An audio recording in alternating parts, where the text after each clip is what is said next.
Graça e paz, um ótimo dia. Aqui quem vos fala é pastor Marcos Félix.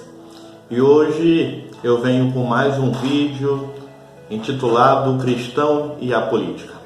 Bem, eu venho diante dos últimos acontecimentos e há uma preocupação nossa como líder cristão, como pastor de uma comunidade ali em Nova Iguaçu chamada Grão-Pará, trazer a possibilidade de que fique bem claro o posicionamento de homens de Deus compromissados com a palavra do Senhor.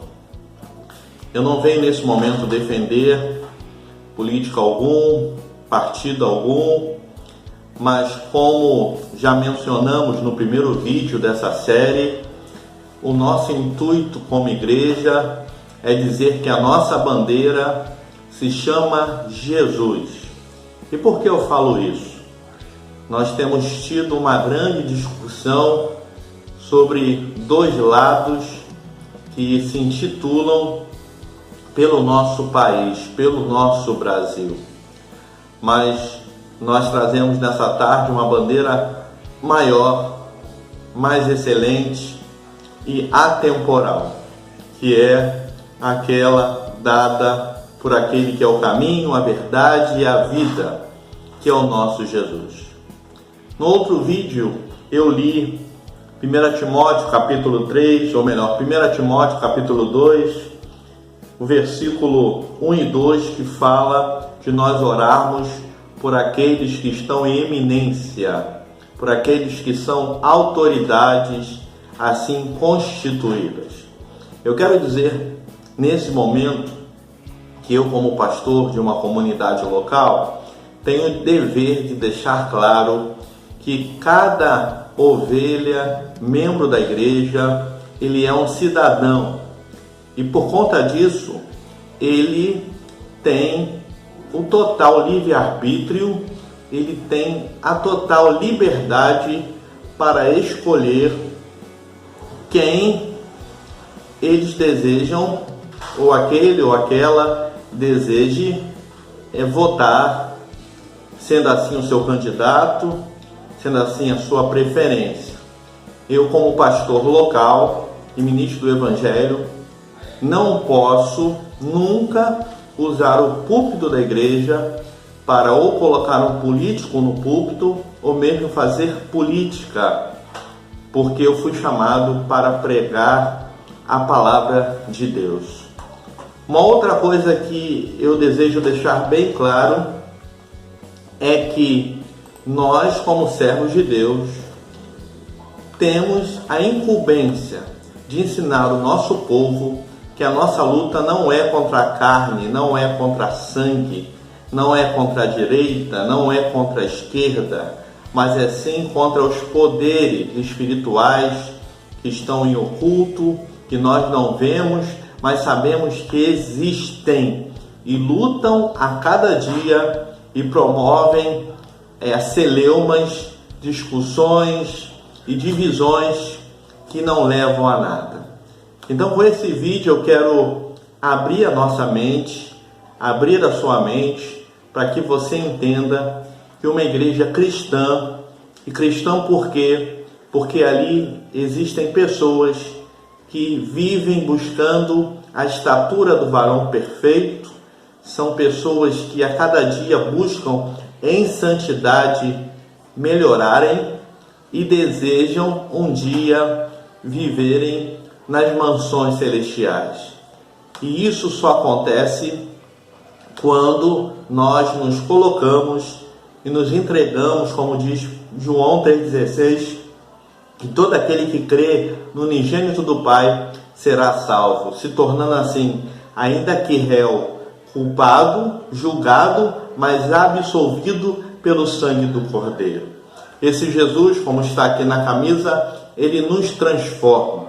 O povo de Israel espera um Messias e não crê que o Messias seja esse Jesus, o Nazareno, porque ele veio sem ter o lugar para reclinar a cabeça, ele veio sem formosura, ele veio sem algo que chamasse a atenção, ainda que ele tenha mostrado sinais e milagres. Mas o povo de Israel esperava um líder que fizesse de Israel o primeiro mundo, a primeira nação, a mais importante. E por isso eles estão tão distantes assim deste que é o Messias, que já veio e voltará, como diz a Bíblia. Virá sim o anticristo, que fará tudo isso que eles esperam. Mas ainda assim o Senhor não voltará à sua palavra e há de salvar boa parte do povo hebreu, do povo judeu, do povo de Israel. Por que eu estou dizendo isso? Porque ainda que nós desejamos o melhor para o nosso país, chamado Brasil, a nossa nação, nós não podemos fazer isso diferentemente do que está descrito em 1 Timóteo capítulo 2. Ou seja, precisamos orar por nossa nação, porque Jesus, ele transforma.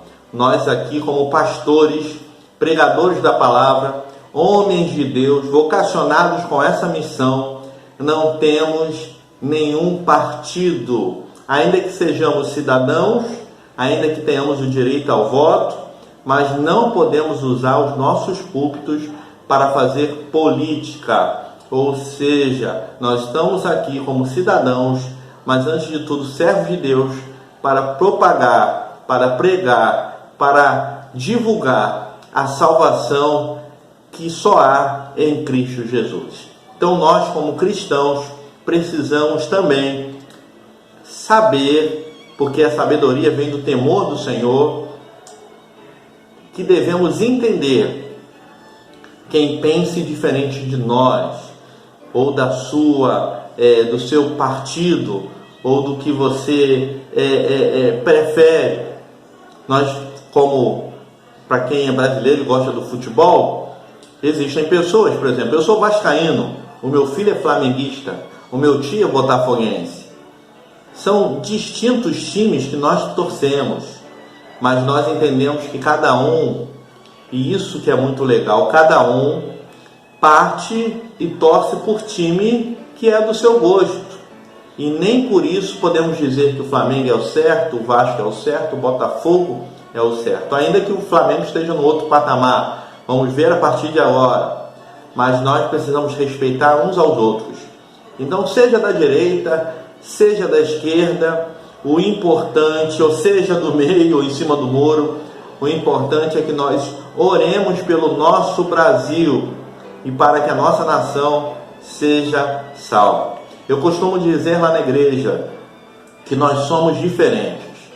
Alguns são Silva, outros são Souza, outros são Polidoro, outros são Távora, outros são Menezes, tantos outros sobrenomes.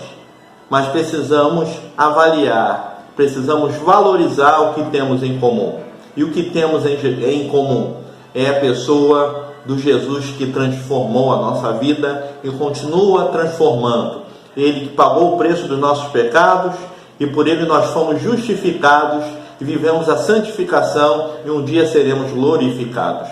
Então que fica essa palavra aqui. Essa palavra, ela não representa o que os outros pastores talvez pensem, mas eu espero que muitos deles pensem igual. Mas eu quero me aliançar com os pastores que assim pensam, que o nosso dever como líder religioso cristão, servo do Senhor Jesus, é que nós oremos pelas nossas autoridades, oremos pelo nosso país e venhamos a ser assim, pessoas sábias em Deus, que entendem que a nossa luta não é contra a carne, não é contra sangue, não é contra pessoas, até porque pessoas são para serem amadas e coisas para serem usadas, mas a nossa luta é contra aquilo que nós vemos que trabalha a cada instante para nos destruir. Mas a vitória é nossa, em nome do Senhor Jesus. Ainda que no mundo tenhamos tribulações, tem de bom ânimo, porque Ele venceu por nós.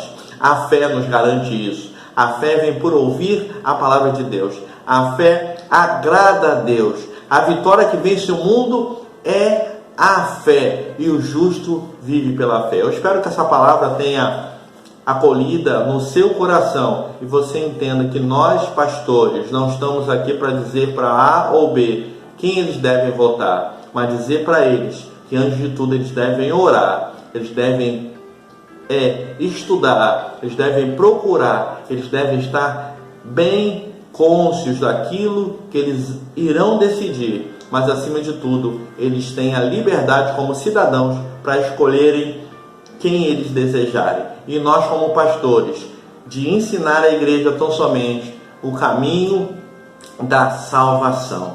Porque o desejo de Deus, eu termino essa palavra deixando o texto de João, porque esse é o desejo do nosso Senhor Jesus. Deixo-vos a paz, a minha paz vos dou, não vou lá dou como o mundo a dá. Deixo-vos a paz, a minha paz vos dou, não vou lá dou como o mundo a dá. Nós, como líderes cristãos, eu como pastor, o que eu posso dizer para você é que a nossa orientação bíblica e o meu direcionamento é que a Grey local e os cristãos espalhados pelo nosso Brasil venhamos a orar por todos os nossos líderes e autoridades que estão aí todos os dias aí à frente do nosso país, sejam presidente, governador, deputado, senador, ex-presidentes, não importa. O importante é que você entenda que a sua luta não é contra a carne nem contra a sangue. Deus abençoe você. Eu sou o pastor Marcos Félix e coloque aí o teu comentário e nós possivelmente viremos com mais um vídeo sobre o cristão e a política, trazendo exemplos de homens e mulheres de Deus que desenvolveram um grande papel para abençoar a sua nação. Deus abençoe a todos, em nome do Senhor Jesus. Amém e amém. Não esqueça de dar a sua curtida, se inscreve e aperte o sininho para as atualizações do canal.